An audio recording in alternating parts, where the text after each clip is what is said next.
You know, there's some things that nobody warns you about when you retire. Nobody tells you that one day you're going to actually start arguing with the television. Not because of the news, which you would think, because of the commercials. If you're retired, I know you've done it. Welcome back to Retirement Reality Check. I'm Diane, and this channel is about the real side of retirement. Sometimes it's serious, sometimes it's emotional. But today, we just get to smile, blow off steam, or just remember things in life that used to give us a chuckle. Because if we can't laugh at this stage, we're taking life way too seriously. The other day, I was standing in the grocery store, and I watched two little boys absolutely lose it laughing. Not smiling, belly laughing. They had found something hilarious that the rest of us adults standing in the aisle couldn't see. I caught myself smiling, and then I realized something. When was the last time I laughed like that? Not politely, not because somebody told a joke. I mean the kind of laugh where you can't catch your breath and your eyes start watering. We've all done it.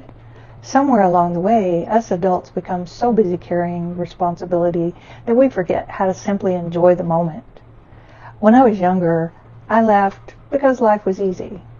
Now I laugh because life is ridiculous. While I was at the grocery store witnessing those boys belly laughing so big, I had originally walked into the store with a list of 3 things. 3. I came home with 8 bags of groceries and forgot 2 of the 3 things I went there to buy. I stood in my kitchen looking at everything on the counter thinking, well, I don't remember buying half of this. Years ago, that would have frustrated me. Now I just laugh. I laugh at myself because the alternative is getting mad over something that really doesn't matter. I've started to believe that one of the gifts that comes with getting older, you begin to realize not everything deserves your energy. Sometimes it's healthier to laugh at yourself than criticize yourself. Now, since I'm a frugal retiree, I definitely did march my butt back up to the grocery store and returned all that stuff I didn't need. But I was still smiling inside the whole time because I realized that those 2 little boys laughing so hard that their joy was infectious, and it got me. That was the medicine for my soul. And now, I don't think I'll ever forget them. Okay, since we're here, can we talk about commercials for a minute? Yes, commercials. Every commercial today sounds like it's announcing the end of civilization. What I'm about to tell you is almost illegal to know, but this could disappear forever. They don't want you to know. Who is they? And why do they always seem to know my age?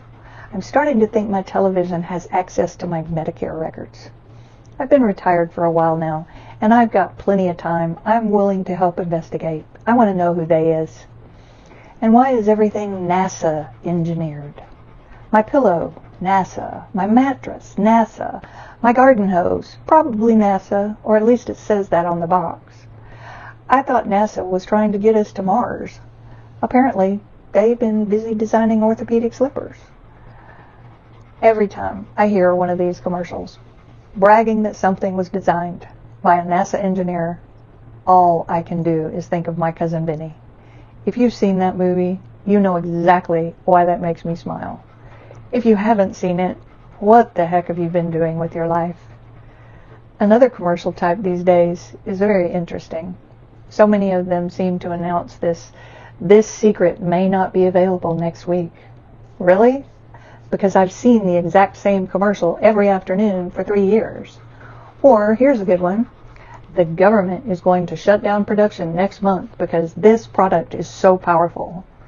But right now, you can get this product for 50% off. Really?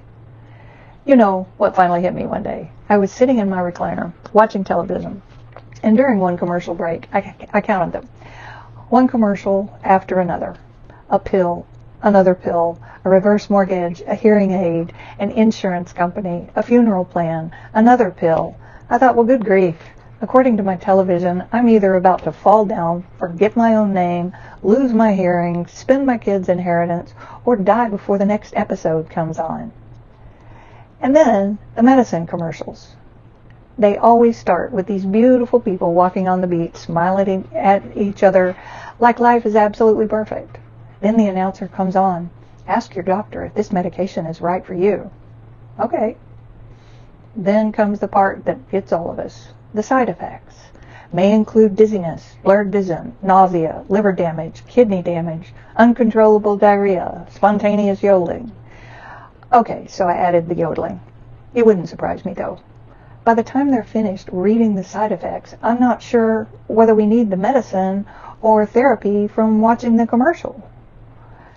And then after telling us all the horrible side effects, they end it with a Broadway musical. Nope. I think I'll just keep the arthritis. If your medicine needs jazz hands, I'm out. And that's marketing. They're not really selling medicine. They're selling hope. They're selling fear. They're selling the idea that if you just buy one more thing, somehow life will finally be perfect. After you've lived 60, 70 years, most of us have already bought enough stuff to prove, well, that's not true by a long shot. We remember when commercials used to tell you what the product actually did. This soap gets your clothes clean. Simple. Today, now every commercial tells me I'm going to experience a lifestyle. I don't need a lifestyle. I need toilet paper. Just tell me if it's soft. And what about pickup truck commercials? Apparently, if I buy one of those, I'm supposed to be able to drive across a mountain, pull a space shuttle, and rescue a buffalo in the snow. I just want to go to Costco.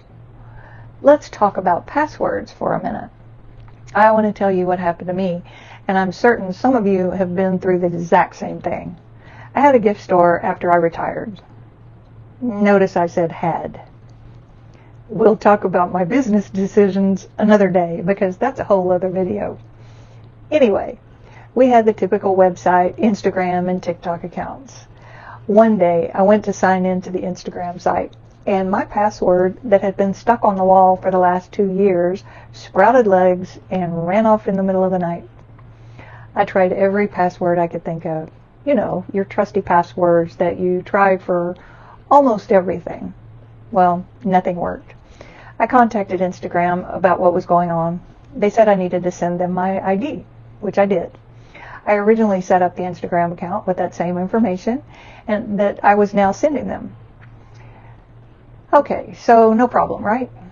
About 24 hours later, they sent me a message and said I needed to send them a video of my face and head looking straight ahead and each side.